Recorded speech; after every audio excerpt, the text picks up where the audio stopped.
Hey, yo. Oh, I forgot to play the intro music. Oh, no. Dun-dun-dun-dun,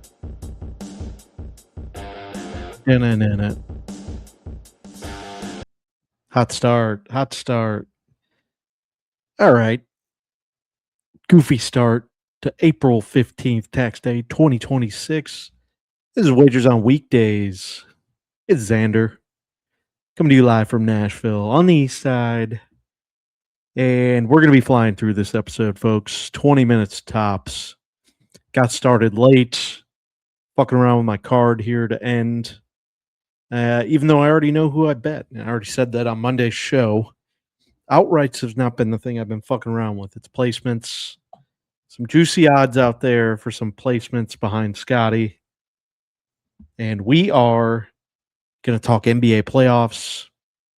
We're going to skip NFL draft talk today. It is next week, next Thursday. But we have Monday and Wednesday shows. So we'll have plenty put together for NFL draft. Bets. I like the head-to-head market a lot. There is a couple long shots I saw, but it feels like the draft has really lost its luster. Got to be honest. We're just going to go on a tangent here.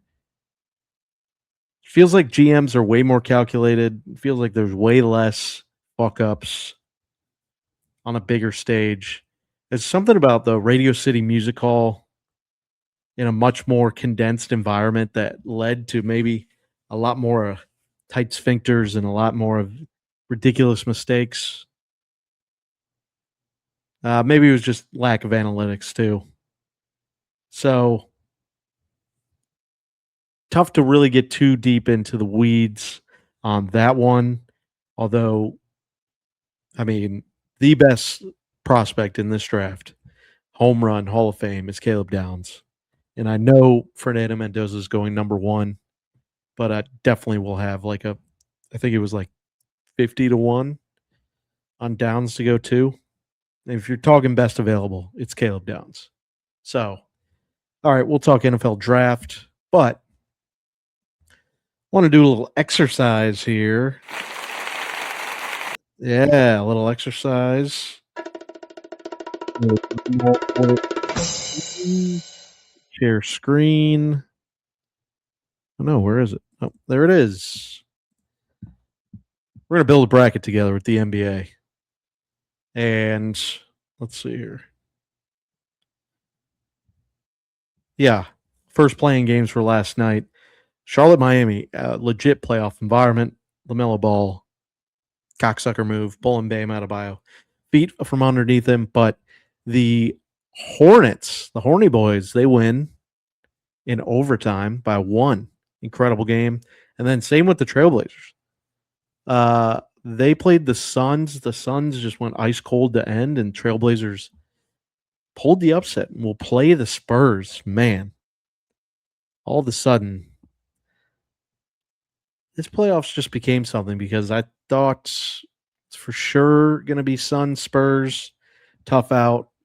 But now the Spurs are going to cakewalk through Portland. But we have, first up here, we're going West. Thunder versus whoever comes out of the Suns, Clippers, Warriors. It's Thunder. Thunder in 5. I think the Clippers will win out of those 3. And I think they should be able to, not having Zubac sucks, but they should be able to steal 1. Okay. Lakers in 7. Luka and Reeves will be back. Stretched out playoffs. Lakers in 7 for Lakers Thunder showdown. Nuggets, Timberwolves. Timberwolves have been just odd, weird. Nuggets are geared up. Prove me wrong, Jokic, that it's not just a Nowitzki setup. I think Nuggies in 5. There, Spurs in 4. They're going to dominate. The T-Wolves. And we'll just keep going down. The Stons, Pistons versus the winner, 76ers, Magic, Hornets. This is interesting. Disrespect for the Pistons is going to be high. Honestly, I think the Magic muster up enough to come out of here. But man, Hornets Pistons would be fun. I think whoever the Pistons play, I think it takes them 6, but they advance. Cavs in 5. Knicks in 4. Already said it. On Monday's show. And then Celtics. They're going to take care of business pretty easily there. Man, a healthy 76ers team could be very interesting. Not healthy. Appendicitis Embiid. Man, what an enigma that guy is. Celtics in 6. I think the Magic will be able to. Oh, so Magic will win. Yeah. Stans in 6 over the Hornets. All right, back up top. Thunder Lakers. If the Lakers are healthy, there's a chance. But the Thunder are going to win this series in 7. Spurs Nuggets. Let's go. Man. Young Spurs team. Do they have a run in them like year 1? Wemby's like that guy. And as much as I love the Nuggets, they just don't. Man, what a showdown that is. Spurs in 6. Cavs, Pistons, regional matchup. Cavs in 6. And then Knicks upsetting the Celtics in 7. We got Thunder Spurs. It's been widely noted the Spurs have had Thunder's number. Thunder will be fully healthy. Spurs shock the world in 7. Cavs Knicks. The Knicks win in 6. So the Knicks back to the playoff or to the championship. And wow. Do we think Spurs?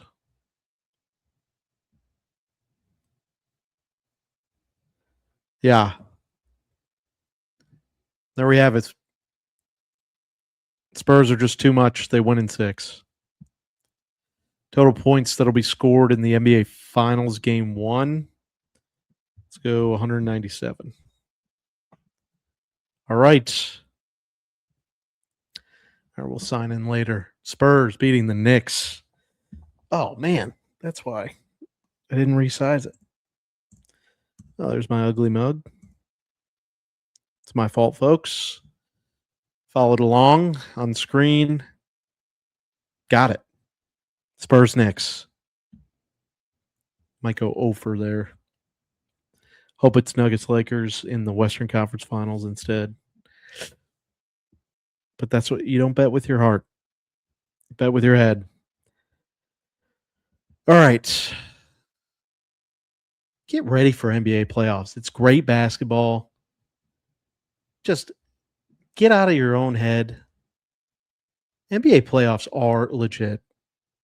I enjoy it every year. Wings and Predators are out of the NHL playoffs. Who gives a shit about the NHL playoffs this year? No good storylines. No three-peat for the Panthers. Ovi's potentially done. Not in the playoffs. I guess Crosby retiring on top. Can the Penguins steal one? But the Avalanche are just like so much better, and Avalanche and Stars and Hurricanes, but the Hurricanes are always choking away everything. All right, we'll see. Maybe we will talk NHL. See if there's anything out there. All right. RBC Heritage. Let's see what Gemini has to offer. We let Gemini off the hook on a major. Probably would have picked Rory. This week he's back.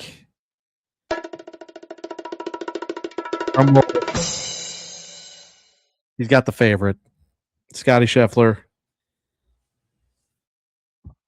So do I. Like to see that. Russell Henley, Cam Young, Matt Fitzpatrick, and then a long shot would be Novak, Andrew Novak. Came in T3 last year or T2 last year, and then went on to win the Zurich the next week. It's interesting because it is a signature event and just firing a single bullet. It's obviously way more anxiety inducing, right? But this is a player that's winning golf tournaments in situations that don't happen. After he won his Masters, came here and won the RBC the week after. So, and should we just go into the card? There it is. Scotty, 5 units plus 400. Bet MGM. Listen,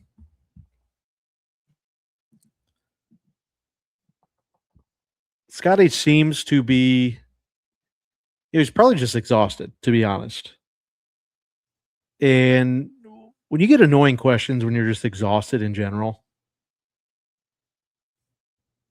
you just have no time for it. It's just, how can you be gracious to people that are not being gracious to you? And I mean exhausted, I don't mean on the golf course. I mean, he's a new father. He's a father of 2. Obviously, they have a just unbelievably large and supportive family group, and just any sort of help there to take any of that burden off, financially speaking, like us normal plebeians. But it's still, he's just a family man. He's president of his family's life, and so another child with another small child is exhausting. You lose sleep.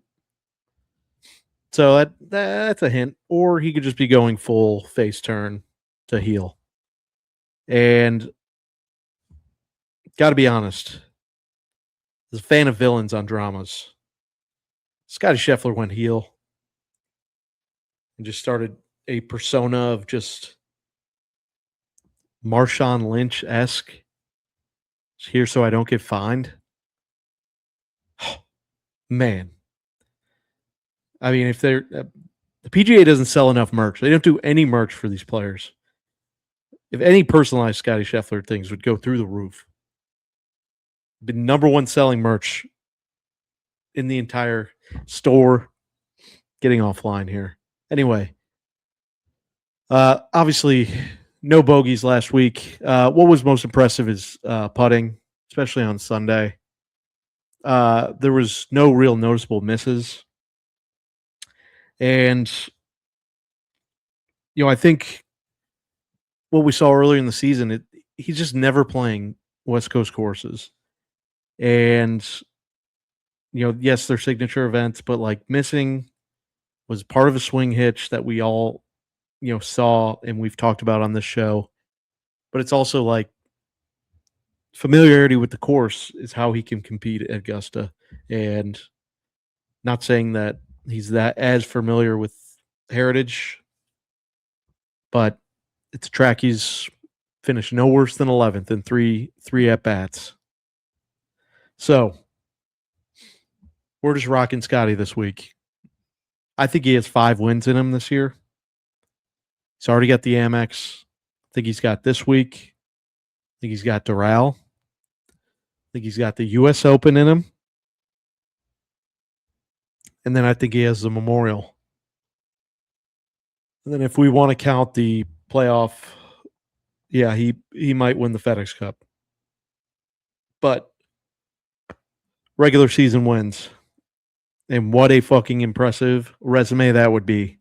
3 signature events and a major to complete the Grand Slam. Wow. What a season. Outshining Rory once again. So yeah, Scotty. A few guys, if you can see the right here, if you're watching, place with ties. They just popped on the model, and these numbers were worth grabbing. I think a week off really helped Thigala. I got him top 10 plus 540. Jake Knapp, this guy is known for being long, but doesn't bogey holes. He's a wizard around the greens. His approach game needs a little tightening up, but around the greens will help you. Best birdie or better percentage. Knapp is just playing his best golf he's ever played. So you ride the hot hand. Lipsky, kind of popping. A guy that will pop on you from an aspect of a course that you don't need to be extremely long off the tee. Last time we saw Lipsky in contention, he just lost to Fitzpatrick at the Valspar. It was a great showing. And he and Novak won the Zurich last year. That's why he's in this event. Lipsky is he's feisty if you get a little confidence in some of these guys further down. And then Goddard. Listen, for Goddard, you just think about how he performed at Sony, where distance is less of a factor there. Everyone's getting roll out and everything. And then how he won at Waste Management, obviously with the help of a collapse from Hideki, but at the same time, he went nuclear with his putter.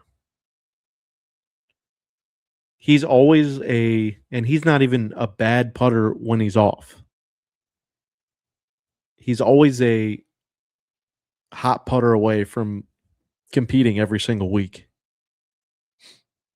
So, top 5,000 to 1. We like to see that. Really do. Don't know what that is. Who cares? So yeah, got her up. Another guy that I would potentially add here. I said it on Monday's show. I like Spieth a lot. I do like Spieth a lot here. I don't know what it is. I really hope he doesn't play spoiler for us. But like in the plus 250 range for top 10, I would be comfortable taking Spieth for the week. Take a look at that. First round leader. We've got Sam Stevens. Just checks a lot of boxes for us for what we want to see in a first round leader. Let's see his stat profile for what I pulled off the tee. Checks the box. Bogey avoidance. Checks the box. 3-putt avoidance. Boom. Strokes gained par 4. Good drives and green and regulation. The only 2 categories where he's not popping is putting. So we need a hot putter. We get a first round leader. Boom. Smotherman. He's been on the first round leader before. Doesn't have the steam to take it 4 rounds, but his 1 round pop is elite. And then Lipsky. Just like what I said, taking it off the tee, around the games elite, around the green elite, bogey avoidance elite, birdie or better, strong. Inside 10 feet, he's making them. So these are some categories I really like to see for this specific course when we're talking first round leaders. So boom, there you go. One last thing we're going to cover. We're going to do the round robin again. Went okay last week. Not really. Actually, really, really rained on the parade early. So, hold on. Last shared screen of the show. Come on. Minimize. Come on. Yep. I know. Goofball. Okay. Here we go. All right. For our round robin this week, got her up top 10. Sahith top 10. Lipsky top 20, Andrew Putnam top 20, Højgaard top 20, Knapp top 20. We're just going to go 5x6. So it'll split up 6 different bets for 5-leg parlays. So if one leg loses, we'll still get paid out. And then we'll do the 6-leg parlay, $5 on it. Total investment, let's see here, 12 plus 15, or no. Yeah. $15, $20, one unit. Brings home $30,000 if it hits. How are you? So again, Goddard and Thigala top 10 with ties. Lipsky, Putnam, Højgaard, Knapp, all top 20 with ties. Do the 5-way and the 6-leg parlay, and you are set. Let's see, what if we add another 15? Just, not worth it. Boom. All right. Appreciate it. Enjoy Scotty's return to glory. Just for Scotty reclaiming the top. Be nice of him to just steal it away from Rory bailing out there. And then next time we talk, we'll recap everything that happened, including what the hell is happening with Liv. As of now, they're funded through the end of the season. Earlier this morning, they were set to cease operations. Talk about that on Monday morning. Can't wait. Thanks as always. Love you guys. Bye.